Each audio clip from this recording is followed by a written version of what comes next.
Sa lo fa fono ia tai manuia ia le lo fa male anga leo le tu o so e au lia mai le nei aso ia fa popoina pe le ola mar soifua ia fa talo fa tulo fa tupe le malu se tatso watunu lo fa fonga mai le nei tai au fo pa anga umala wala fa tupe fa pe fo pa anga talo fa mo ia fa pitso fa talo fa e pulenga fa tupe management male officer atoa wala fa e mai foi le nei tai ia wa foi tuten fiver o le afianga ia le nei aso ia ai le ngata fo i le fa talo fa atu nei o tatou ainga o lo o maua mai fo ia tatou fa salanga ia po tatou fa mo mo foi le nei tai fo Malo, ia, bara tu le wa tatu fa tuli ma foi le tu fine Vitolina le tai au. Ia, mana tu la fa solo ia wa. Ste foi fa la lo tu fine wa tatu fila ili ni tai au. Wal tu fa malam la mai no na isi va ngol tatu. Nanga ia ai. Amata mai el tu fine Vitolina. ia fa tai fono o te loa o nei isi fo i vaenga o tam faila va ia lau fa tupe nei tai au e fa manatu tu pe a waile o taimi uma lava fo ia e ma ua mai e nisi o pa anga ia tatu fa sala nga te itasi le ngata fo i vai aso o te ia au isi fo ia so tuana ia al nei aso po nei tai au ia le ua to e tamo fai fo i fa mamla matu ia tatu accounts tatou new account o tele lava ona mo umia ele mamalu le tunu ele ngata paanga ia ale mamalu lau tele le tunu ia ole tatou tasila le account le la tau fai tau ili atu le ni tai ole tatou super la dia ole tatou te nga tupe fa lilo pe sata ua foi te mi wa tea ole te nga tupe fa lilo le ina ua mawhai ona iei lau te ngā tupe mua whaateta ingo le accounts o le accounts lea whaonga ina i aso umalava o le savings la ngā save ord o le save order ngā o le accounts lea le sa we lau pay le whaonga la vai taimi uma e tala i lau se leni o le super saver la lea e tala no ina ne tai au o lau te ngā tupe whaalililo lea e mwhai ona te wina i lau se leni mai i te tonu o le save all lea po le savings lea le sa wai lau pay po lau tutongi po le alava ia le se leni e te mau le aso ma le aso po se tupe mai fo i fafo i seisi o lau ainga e se mai lau tutongi ia e mawhai lava ona te wina pe fafanga ina i le account lea ia o requirements masani lava e luau ID ia te tusau mafoi ID e lua ia suafa o suafa le salno ina ia tusalo suafa mua malo fai pe o le passport ia male ID no pifa ia te tusalo suafa le nungal ID no pifa male suafa le nungal o passport ai ale mau foi lo passport ala ia la license am ta vale ia eta wo foi license am ta vale awa e va ai foi le officer po la tu sa foi ia suafa nei lua wa fono mansua o le taimine nei ua to tele lava fo inisia vaenga o lo tam fai fo ia tu ia la tu sofa matai i te tonu o le laiseni am ta vale ia awala le au mai ia le pepa le laiseni am ta o le lau laiseni am ta vale mai male nu pifa ia le lava ai tu le officer ele ai se sofa matai le lunga o le laiseni ale lunga nu pif ele se i lunga nu pifa ia e tapala ele fale tupe ia le pepa le sitala le sa fai lo sofa matai e au mai tele lo pe sa o le sofa matai le ale customer po tangata fo ole asu mai fai sanga new super saver ia pe ole au ili tele na e tama fai le fai tupe ia va ai tu sa uma ia o suafa ia ele ngata fo de o details uma lo o sawi no ngole ID le ole a verify e fa anga e te tala ina i lau te ngā tupe ai motinoa o lai e lau save old o le save old o le account lea le e mua lava te tala ai e le i te tala ina lea o lau super o le super lava ia e whapitoa whaere super i e kale sia te itasi awa e kale sia te itasi e se a tala se eleni e rifono mantua whakaalonga e o i teimi o taulanga wa te mi whapena e whako atala ina i lava ia se eleni e kale sia te itasi ele ngata lea i lako save old awa ulo wasi la fia o mafu en mamalu o tatou a lotu a le ngata fo elea o Kalapu Society Staitasi ia inga foi ia ai o ia lava le manatu po wa for so far ile fare tupe e tama fai lava au ili Staitasi atu tatou account ia ai mai se lava super saver ona le account nei e mafai lava ona fa lilo po sau account ola invest fa le masina pe ono masina tau sanga atoa ia awai e mana ia for kako interest le mawai ile tatou super saver awa ole super saver lava ia ele tatau lava on talaina fatu atala lava ile fa ingo tau sanga ia wa foi fa mo ngata wa olo mana o mia po lo ye foi ia nisi foi fu fanga taipei o asofana o tatua a matutua pete malanga tu foi fafo ia leila super le lo fanga ina ia malo o ia lava ia ka interest o lo fai ona fike ko kong pe ale ai sa withdraw itu tono le masina po tono tasanga ia ole tato save ole nga fono le tam fai ats y access pe e mawhai lava on te tala i tangata te tuatas o joint clubs ma societies e access mai vai anga te tasi nei e le whapitoa lava se super i se tangata tuatas ia alea e wha safua lava i tino te tasi lava o tatou vai anga pe ona ta ua foi kako Kalapu tangata te tuatasi ia whalapu tonga o vai ngala nei o lo tom fai ai mo tino ele se withdraw it son ele se withdraw it sa wana deposits wa fa pe ole masina nei kuso ole kako interest fiki level end of the month fa pe ala o la esa ele withdraw it son ia ele mo umalale testesimale 25% winga ngale kas pasenge mo ele mo 25% pe ole fam tsalanga na wa ole ponesi e tasi te simale 25% ia le ponesi a le base rates lava ia e tasi le paseni longo winga la le fa inga atu e lua te simale 25% le fa inga atu le rates i te tono le masina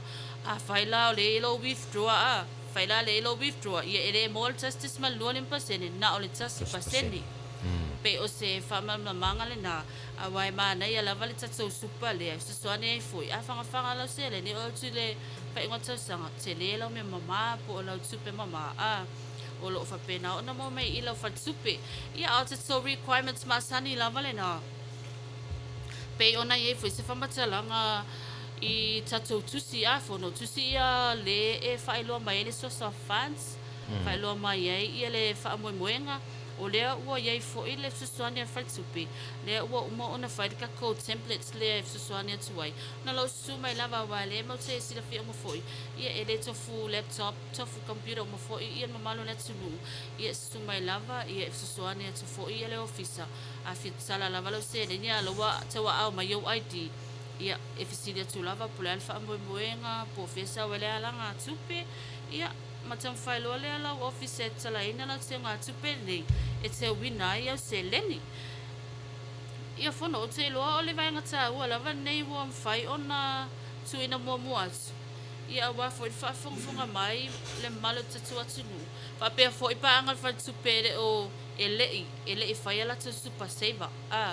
o to tele lava nga o savings account lava save all le isila fia tele ia tatu super le ai fai ona se winai ia tatu se leni awa o le savings save all lava ia le fa nga ia so uma na le justice malima ia le interest e mau le fai ungal masina pe o le se single na le tamo fai e fa ai lo atu pe ia wa le wa sa fai tatu ta upul masina le botea o le vai so le botea ia le sa to telefone ia sitting mai lava i le account lea wa ayo ye inisio o isi le mai tau mai fo i kako videos po isi kako vai nga ia tele uploadi dunga ia le ala e fai lo mai la to comments pe mo fai ona toi a wili ili atu ia le MSC lava requirements e fai ona la ko access pe fai ona open ia la to ni account le pe o le super saver ia malo fono le na ia a le si atu i lau so ata ta o pe ala i le super saver le pe ona e sauno ia luinga a whai o au e le mawhaina whai sa o super saver pe a whai le sa o savings. Por mea a le ia sa o savings sempre an whai sa o super saver. Por mea e te taua nei sa o savings e ye. Whaftai whanu mana ia te rewhasiri. Tusa e mawhai o na whai lau super saver. E ale e sau savings. O le wingal whamtalanga. Awa o le vaenga le sata umomua. Vaenga le e te tongi. Le sau la ko salary i le NPS. Le ala e suswani e tuai. E tang whai ope fo se la ko super. E whai e la te teo ngā tupe. Awa nga o le savings le a save all. A whai awa sau le pena. O le pena vai whao ngā ina i ala ngā accounts lea o le save old a o le super lava ia le o tau 5 susuani atu ai e te wela te ola ngā tupe ia awane i whaonga ina pe talaina fo Winga o se tala le tamai o le super tei folinga mai o se tupe teu whaavai taini. O ala vaenga o le ala le umi wele te saunoa o le ale umi e te tauna ia a whapioa o le umana o e whainei. O a inga o a isia inga e te tau ona fia masina whata amwhaina tala pe ilunga ia ta ita ia ma le tato criminals wele whai whapea pe ta i masina matala pe tau ona ia se limiti whele le mai auto. Ia o te no ele se limiti o te to accounts lea. Okay. Pa wale vai ngale susuani atu ele whai tupe tau wha mamalama o taimi ia le whaonga ina i se le ma le taimi le tau ona tala inai onga o le kakau wafoi interest lea le e fiti lava fai ungal masina ia mawhai ona e mawaina umale interest lea lua te sima le lua lima awa e so tupe tala i sono le masina ia ngale tasi alpasene te mawaina So a whai lai a mata ule masina le nei pe a mata au topa ngos whati te inga le tala leo sa utupe ia fiki la lua te sima lua lima pasene ia lua tulele ia November e ke wakala i ngasa ukupero inga le tasi pasene le masina na Pato le i le ao e mana i fui lea si o tala noi pea. Ina ia wha manino pe lea tunu. Pe o se tupe teu wha vai te mi te pe o le mo le ono masina. Ia po le tausanga fui wai i tatou teu ngā tupe fui le whapea. Wha kala le Christmas. E o atula le Christmas. Whau popo atoa la le mea lofa le wawatu company tai lua te si malua 5%. Wa te le on top o lau tupe lau ye. Pe o te lope o le anganga na. Le sila ofisiri manue le me ia tu lau so atau. O le lau savings, la lan toi lo tutongi, ia me o mawha pena. O mana o le fai sa usupa. E mawhai na wha o ngā ne pea o ITs ma mea la o ia i oe. E whai la ta supa. Ia, e mawhai o na whao ngā, mangana, i wasi ake ko le office o expires o ID, le lunga lau account mua. Ia, e le mawhai la, e toi wala au mai la, pe whafso ta ia oi. E toi tau au ko ID e koe reopen ai sau super save it. Okay. Mana ia la na. Ia, le la umawala le awal pai paruruinga, a whai o oela aru ieilu tutongi, ia i o le tātu whalitupe, e mawhai ana, na whai ia vai foi o paperwork se em foi na foi lau super ia ala valid for your IDs lai o le tatu tupe tu sala e se mai lai lo tutongi malau savings lai ai le alu lo pay ia pe so tupe fa polo le wa foi le fai ungal masina o men fai ungal tausanga ina ia e mawai pe wa le nganga le tautuli mai e vitolina ma le tatu vaenga ina ia mafai ona wani e talaina lau tupe tono le masina ina nei te wa ele mawali lua te sima 5%. Awai te talaina lo lau tupe lau supa i tono le masina. Oi kala kasi paseng le memo. Pe le mena le mana ia foi sia fa putu nga tupe la toia. O le mea pe to sile o le taua ia manino malam la mai le tatu tru. Ia fai lo ai le o i foi le sopo Angel. Oi ia Angel talo fa malo se fo maluia le tau fo. Malo se fo la fon. Ia o te fa talo fam le mamalo le tatu atinu. Ina nei tai a fo te tatu whakataele alo whamalanga le te maalangi o mwhaina tatu le mani tai a fo ia le nawa o mona taranu atula o soa tau i lana ia fo i pitola au ia le nei fo i tula le taranu atua fo i mātou pitola au pe o mātou le whaia ia vaenga i o unsecure ma long no ngalwenga whaavaitai ia le taranu atu mola i le tulanga o le unsecure ia o le unsecure le o lo whaanga solo pia le pukalame le whaitupe i le refinancing o po whia lava e te banka i te mine o lo te tala lava le avanua te suma e whaila refinance ia o ia mai pe na foi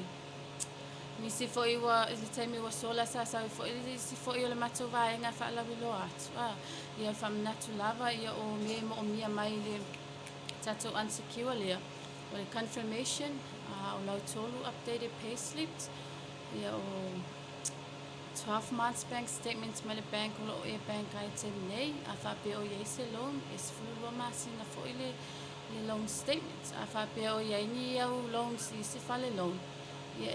e mai foʻi ia baleni o fale loan lea e manaʻomia foʻi lau nupi fā overview ia ma statements o loan o nupi fā pea faapea o loo iai sau entitlement ma se short term loan i o le nupi fā o mea nai manaʻomia e leai se current tour o le unsecure lea e mai manaʻomia pepai e mai fai ai lau assessments e based foi lava le mako assessments i lau documents e mai e fuai le loan e mawhai ona e loan nai o matou o le taimi nei foʻi o loo mawhai foʻi ona matou fesoasoani i RSE i loni nei tagata e o i galuega faavaitaimi but e lē faapea la e laua i tele le matou fesoasoani e na mo faalapotopotoga e avea la ia potasi e fai ma faataʻitaʻiga no potasi o laua mautū lelei ia lako management ma latou taʻitaʻi foʻi e vaaia ia faalapotopotoga lea le mawhai ona fesoasoani e le faletupe so o le a mea sala o le RSE ia e available ai le polokalame le small loan mai le e te mawhai ona e loan mai le tolu se lau ana e le lima afe o mea la e moʻomia i requirements lau galuega faavaitai e manaʻomia laga contract ia o laga passport ia ma le application form e complete ona faatugu mai e saini ai la ma le manager le vaaia i latou a in case ke ua iai se faaletonu a le mawhai ona matou fesootaʻi i le management ia ea foʻi le vaaia latou e lē o mawhai foʻi ia vaega ia e faigaluega i le o i galuega faavaitaimi i le malo pe taitoa tasi ona e leai se mawhai ona matou fesootaʻi pe a faapea ae alu i fafoʻa e faaletonu le loan mea la na o faalapotopotoga lava le talia e le faletupe taimi nei so se faalapotopotoga e tei ai aia mautū ia le faalapotopotoga le tasaua i pei o potasi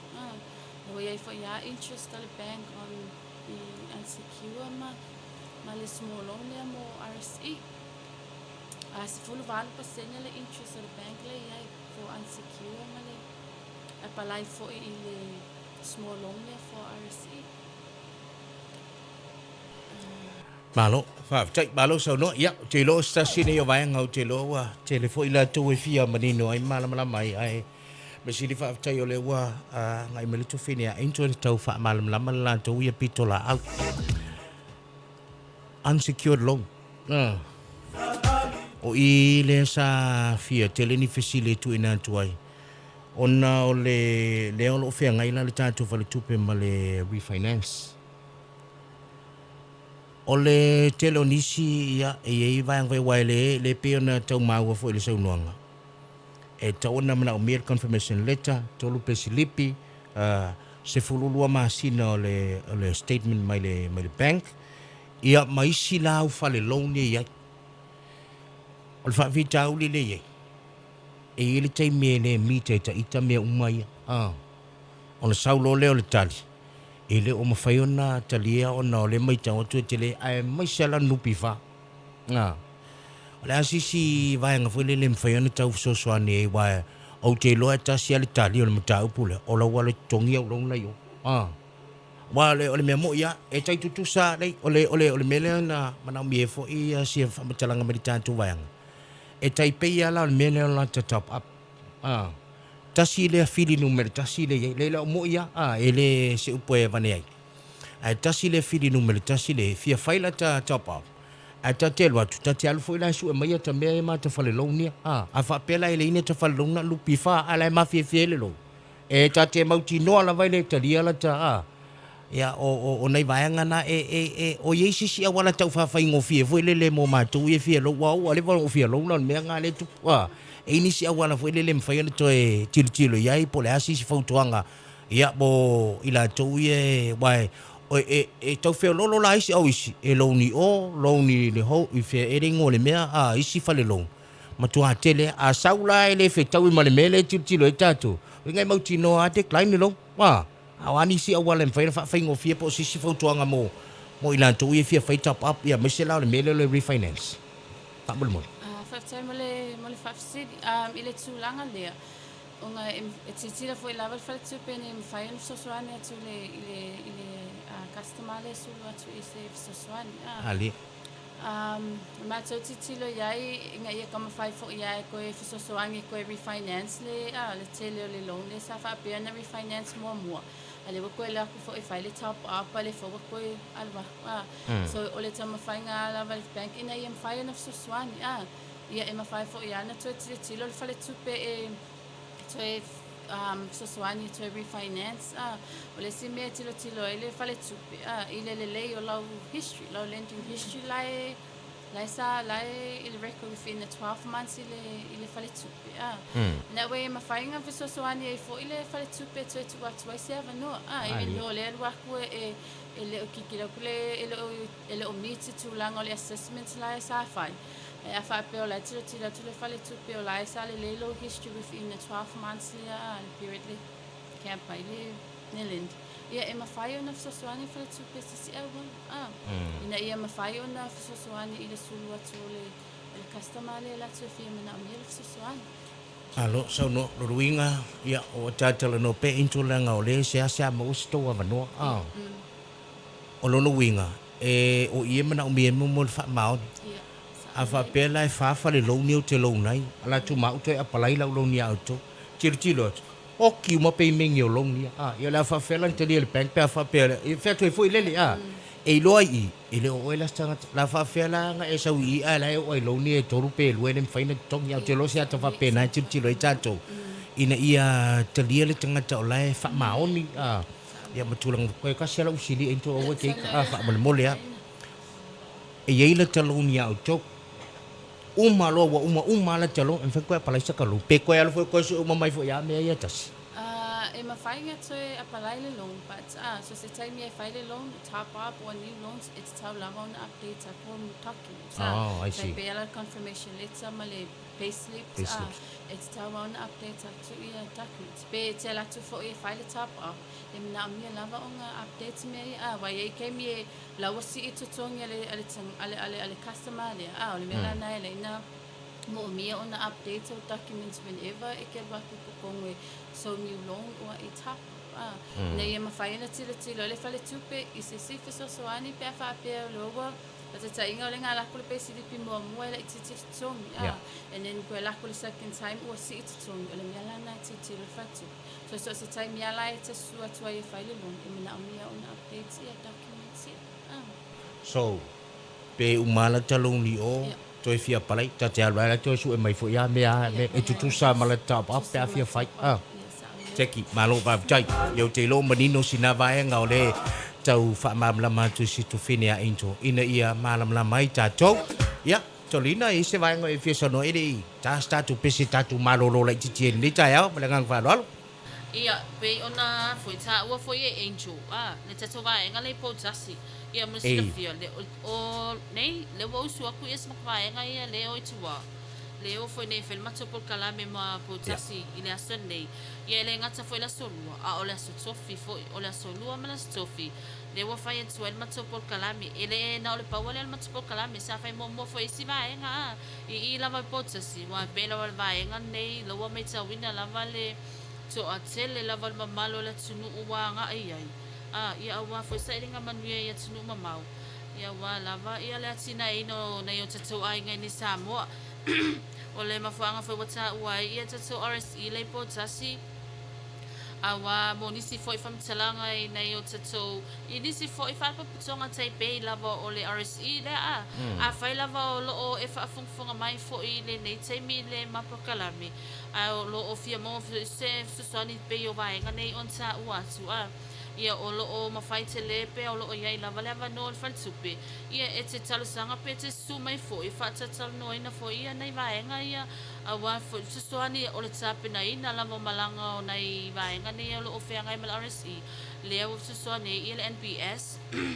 e tamu whai lava e isua koe pe whai ia la tau lom la iti nei ia waile mautupe pe Samoa o le atu te sila fia uma lava e lima vai ia si o tatou atunuu ia le ngata fo elea o nai o tatou vaenga fo e o loo tamu whai lava su e manuia atunu i fafu ia le ala ua matua e mawhai lava o na susuani ia le National Bank ia e isua ku ia loan pe 5 foot talaina ia small loan mo nai vaenga nei ia o pe o na ia te mi wasula o requirements masani lava ia le fo mana whailoa ia o requirements masani lava e salai nei fo ia accounta anei vaenga nei o RSE ia mai e access uma lava fo ila tau i product to my bank pe o na ia le tatou Mastercard internet banking easy bank ia awa nga ia foi fafu alawa ia o account i National Bank ia e whaungai na mai fo ia tatou MoneyGram malaria lea fo no le tenen tatou pese tai au umala solua ia e whai lava la fosa o mai lava lau se leni te wina fo i tatou accounts pay o le accounts lea sa ta wina tuane tai au tatou super ese melo accounts lea sa tatala ina ia le loan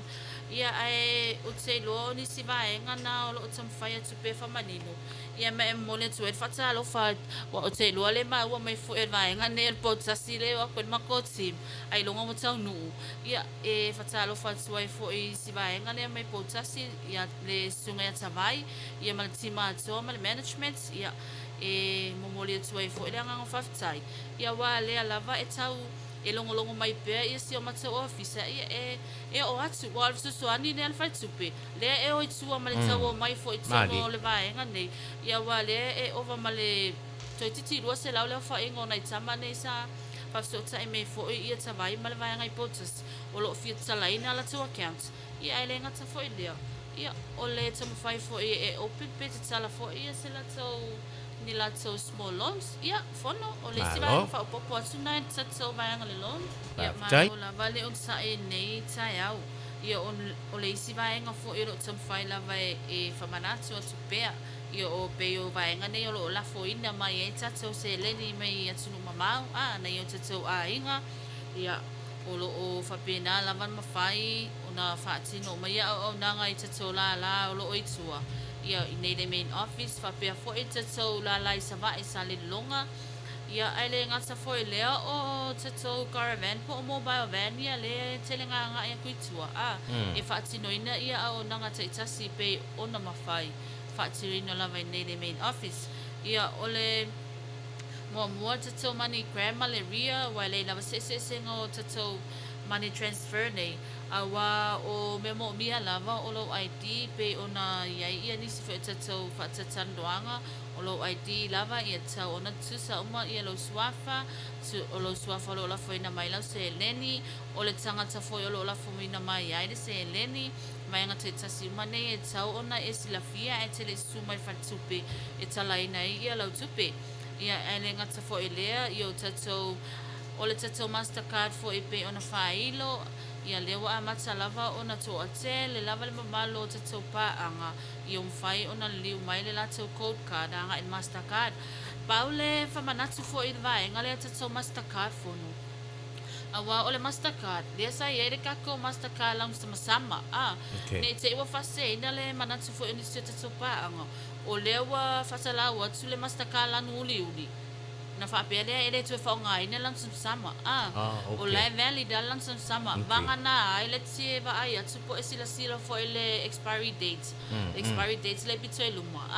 it's va tu la fa pele wa expire ele va nga dia ia longo winga lo wa le kon fa yong fa nga inga ia na suma lo la ele son ia lo already ia lo Mastercard la nuniuli ole ka la va ia lang sama o la okay ele ka nga o le Mastercard fo ele na ma ono le termine lo wasui ile lanu liuli na le suina lava le lanu o lai okay lava ir Mastercard na lam sama fai lava na e te sila tu la valid lava ia fa nga pelo Mastercard sama ia al termine mo nisi vai nga fo ele indi u lava ia la so code card po le card le fa nga ina lava nga o ATM le logo ia wata tau lava ona sui nei taimi ia lau Mastercard ia lau kale ile Mastercard pe o isfa mana tu lava le na ia onisi fo e tutopa anga ele i mawhai foi ona le sitala i tato internet banking easy bank MoneyGram o le ria i le vaenga uma ia ona o le mawhai ona siaki nei foi ia lau se leni siaki lau pa leni mawhai e ona talaina pe te wina i lau tupe whaatau ai lau card e le ngata foi lea e mawhai e foi ona tongi i le pili i lunga lava te tau easy bank o le mawhai ona whaatau i nei te tau pili e pei o